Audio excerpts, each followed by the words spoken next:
دم باش گهدار و تماشوانین هێژا باسی ڕۆژا ئیرۆ دەلگەلبانە. داویترین ژنۆسایدە دژی کوردین ئێزدی کەتە ساڵا خۆیا چارەمین. ئەو ڕۆژا و تەرۆریستین داعش بە هەموو مەتۆدین نەمرۆڤانە هۆڤ کوینمیژانە تەرۆر باراندن سەرنیشتە جێهێن ڕەسەن ئین دەبەرا شنگالی کوردین ئێزدی ئیرۆ لە هەرێما کوردستانی و هەر چار ئالین وڵاتی مە هەروەها کوردین دیاسپۆرا تێ ببیرانین. هەر ڕۆژا ئیرۆ شنگال هینژینە ئازاد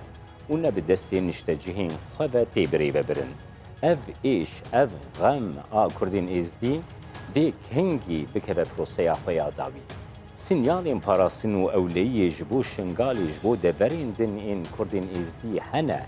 yan jî matirsî hîn jî heye, hîn jî civata navnetewî ew sinyal negirtine çima çavên xwe li ser gefên hemberî Kurdên êzdî digire. Çima siyaseta heremê, siyaseta berjivendiyan ku bi serê xwe gefe li şingalî û deverên Kurdên êzdî dixwe nayê rawestandin. Van babetan ku rojeva germ a Kurdistanê ne digel parlamentera bereya parlamentoya Iraqê û yek ji remzên doza Kurdên êzdî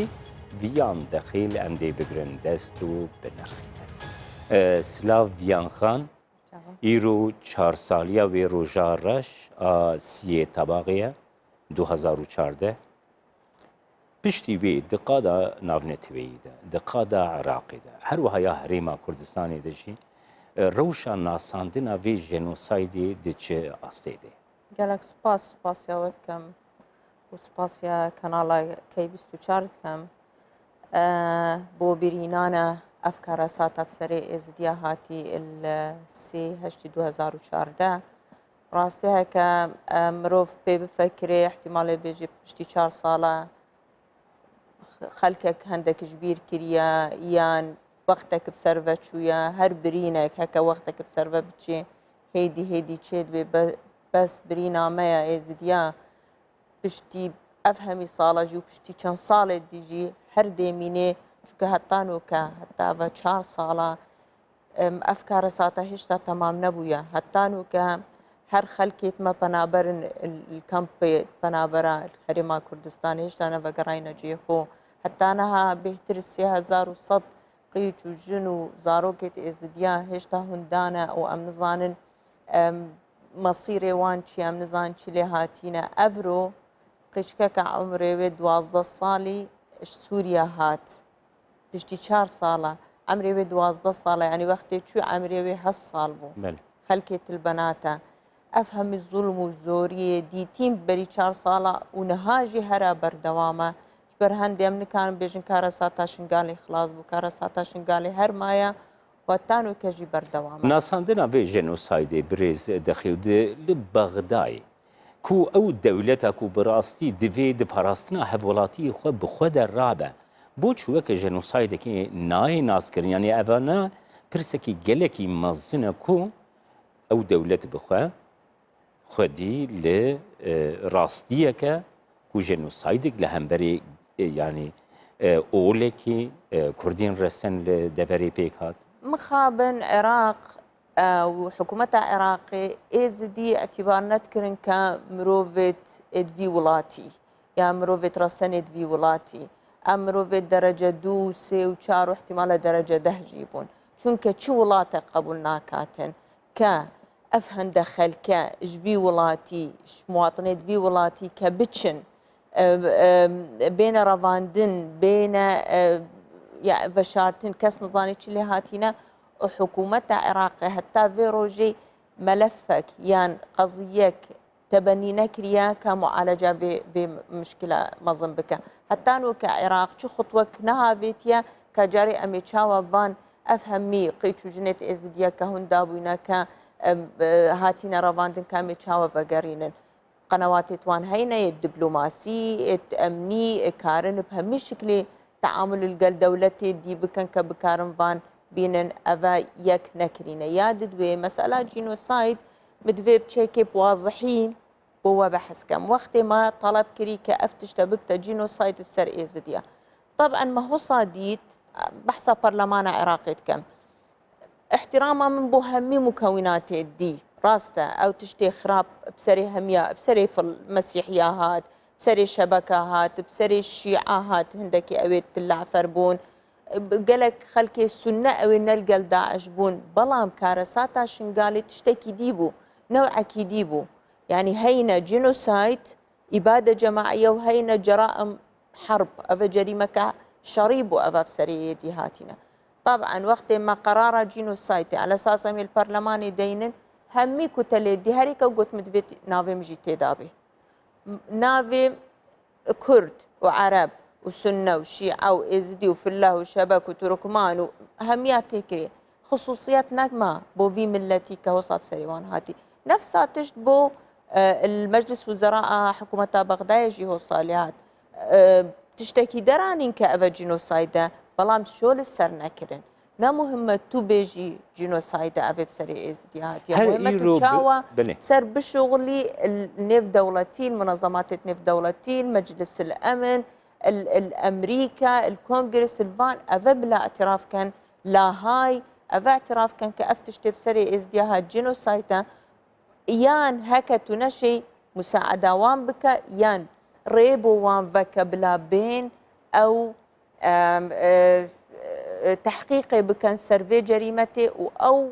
تثبيت كان كجينوسايدا بلام هتانو كبغداد أفريانادا محكمة لا هاي كبي أفتحقيقة شي بكي ده اعتبار كا أو تشتي بسري ازدياد ديان خان هر إيرو سروك وزير حكومة حريمة كردستاني بريزني شيروان برزان إذا آخافتن أخويا گریدای جنوساید شنگالی دست نشان کرد همی بلگین پیوست این آساندنا جنوسایدی لبا هرما کردستانی آمادنه و پیشکشی رایا گشتیا جیهانی و پلاتفورمی نابنتوی جی کرنه هر وها روژا سی تباغی وکی روژا ناساندنا جنوسایده برانبری کردین از دی بناف کریه قالوا أو بلقدقادة نابنتوي ده شواتين بيشوازي أم بشتي ما دستي خشوشت إشكا بغداد دي بينغاوا كهوصها فيجي ودي هاري كاريا ما بك كا أفتشت أم تثبيت بكن چونك محكمة لهاي اعتماد تكسر دولتا مخابن هشتا أم هريمين إجبار هندي أمنو كشول كين سر كأفضل جا أبيل دستي ما كهريما كردستاني أموان بيشكش كان كاعتماد السروان بكن بلام هتانو كقانونا وان كخطوات وان كتشاوى السر بالشغل لازمة بين موافقة حكومة عراقي وربقرن إجبار عفوا هتانو كشنقال قانونيا يالسر حكومة بغدايا نسر هريما كردستاني هكوي وقتي ما دائما أمد بيجن أمزح يبون بو قالك أغلاطت حكومتي وأغلاطت كيانات السياسية تويدري هكا مادة صدو تشل هاد با تطبيق كرن شنقال هاد باب سر هريما كردستاني نوكا قالك صانعي متكاري أم في تشتي تشيكم بلام حتى نوكا شنقال يا سر موصلة يعني سر حكومة عراقية لازم أو في بينغافي بافيجن أو في مجالي بدن ك محكمة جناية دولية بيتن أو تحقيق شبكة وتثبيت كأفتشتام جينوسايد بو سر إزديا هاتيا بلام تشتكي دي جهة أفا تشتكي قلقي قرنقا بو ميجو بو مستقبلي إزديا كبيت تثبيت كرن جينوسايد أو سي آب نشانك بي عنوانك بي بو في كارثاتي بلام تشتكي دي جهة هنا حكومة بغداد كاري شبكة ما برزني شيروان بارزاني بحثا جارة كادي أفاكرنا شنقالي وكاتشاوا دولة وعراق لازمة يعني أود باش بافيجن بين عمار بكن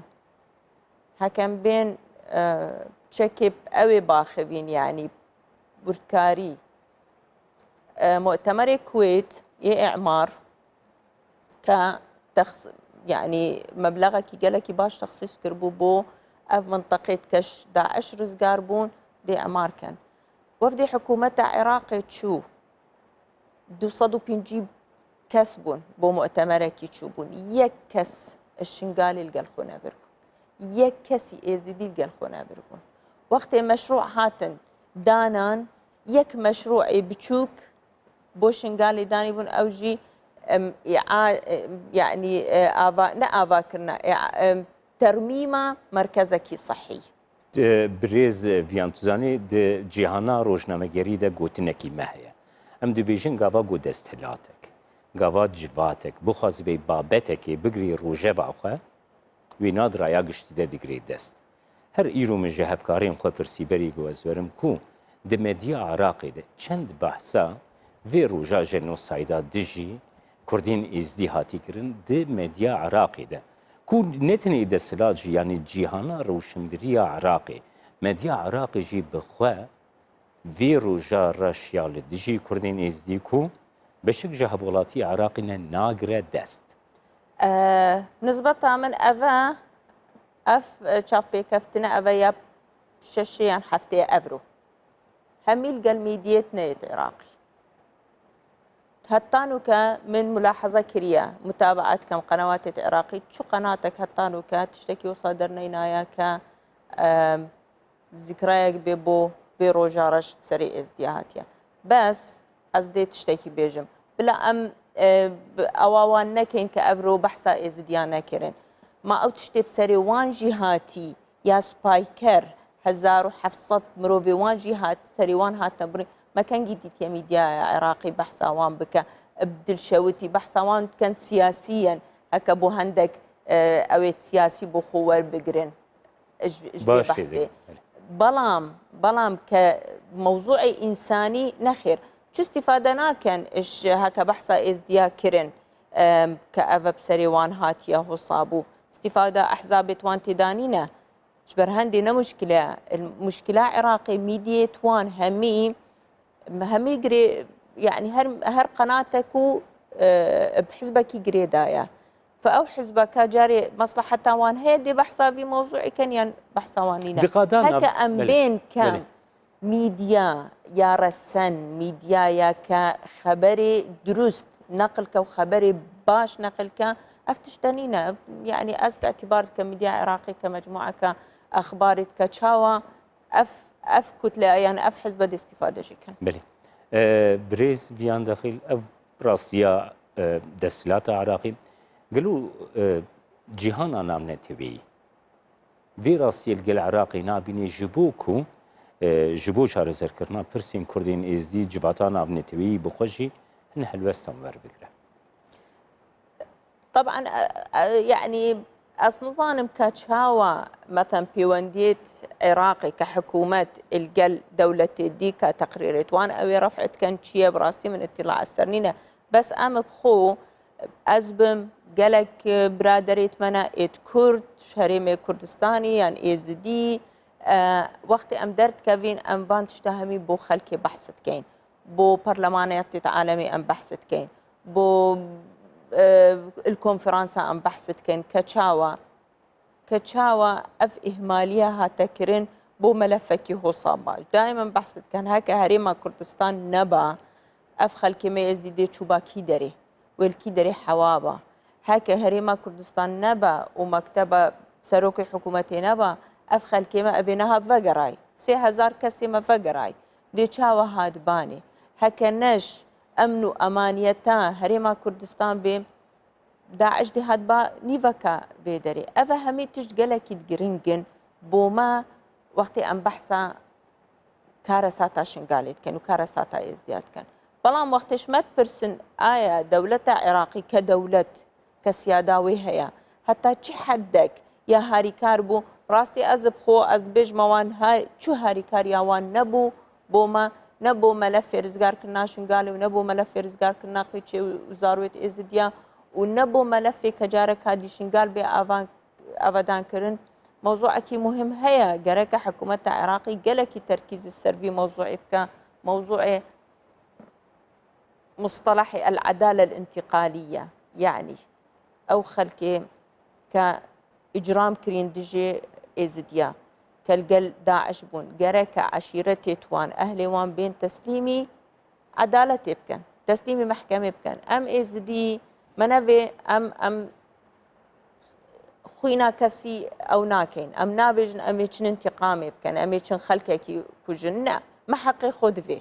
أو خلكي دستي وان هبو الكشتنا ورفاندنا خلكي ما تسليمي محكمة يبكن پشتی هنگی ام بین آیا اوید حساب سریوان هاتی لازم حکومت عراقی تعویض وان بکه اوی مالاوی چو اوی زارویتوی چون راست تشتكنين تعویضا شخصك بكى بشتي أفهمي كارثات بلام تشتكي معنوية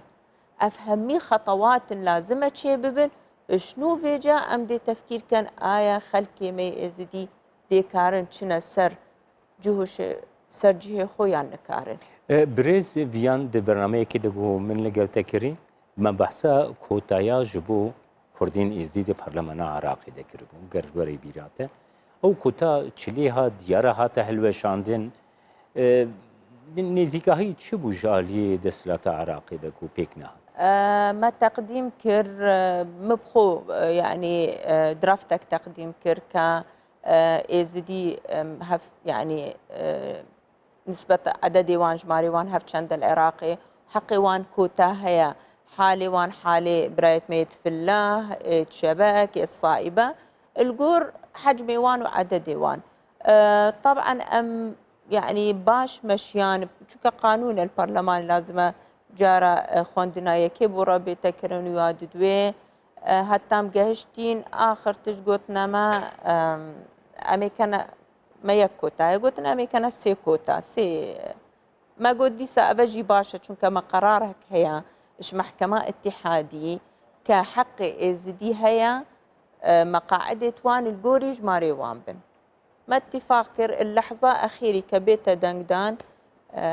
دنگ ندان القلمة قلت أن في تشتي رفضت كين وأم قبولنا كين چونك أويز دي ديئت أو جي كردة ده هالبجارتين هرما كردستاني ده نزيك هالبجارتين بارلمانتويا كردستاني نه دور ده روش شوية قلو هرما كردستاني جي بوي اركيكو كردين مي ازدي خدين ناريتيه كي باش ده بارلمانتويا كردستاني ده من بيكتي قلو ما البرلمان الكردستاني يجي كس يعني يك او هبو يك نوين ارهبو عدد ازديا المحافظات الهرمة كردستاني نقلكن سقلي ازدي همي الشنقال وباشي كيكا بسر محافظة مسلينة او جمارة ما او السر محافظات هو كي هندك جار ترسك بوما تشيد بينك او جمارة كرسيك نيني بلام أحزاب حزبا من دائما أو كيتشيت كترتيب كيتشيت كيكيش مقاعد توان بونا حزباتي عنقو بارتيا ديمقراطيا كردستان بله بريز فيان داخل جرم ورن راستيا ما بخا وكي كرد وكي هرما كردستاني وكي بلاتفورمين كردي قالوا روشا جنوسايدا كردين ازدي وروشا كردين ازدي ايرو وكا بيوست استا خودتي قرتنا دست قالوا الهريمة كردستاني مبري نو بحث كر من قوتا جنابته هكا نش هريمة كردستاني بنو كازديك اسكارم بيجم ازديك نمابو شونك بشتاما حتى هروش عندن فكرن بشتاما فكرن هاكا هريم نبا كم نهاد بانا بيدري ما نكاري ديسا دس بيبكن جيانكا راست جيانكا البن خيفتايا الكمباديا نيا خوشا راستا بلام على قل جيانكا امانتي داهيا كارم بجين ما شاء الله ازديت مجي يعني هر صد صالك جينوسايدك بسريماتي بس ديسا كارن عدد خو زیاده کن ام دیسا دیو گرین وگبری عدد خو هشتا بهتر جی الفيدر الهريمة كردستاني سبورتا كما جالك تتكرن خاصة بالنسبة موضوع الجينوسايد الكونفرنس ومحافل الدولي هرتشي قيادات تميت كردي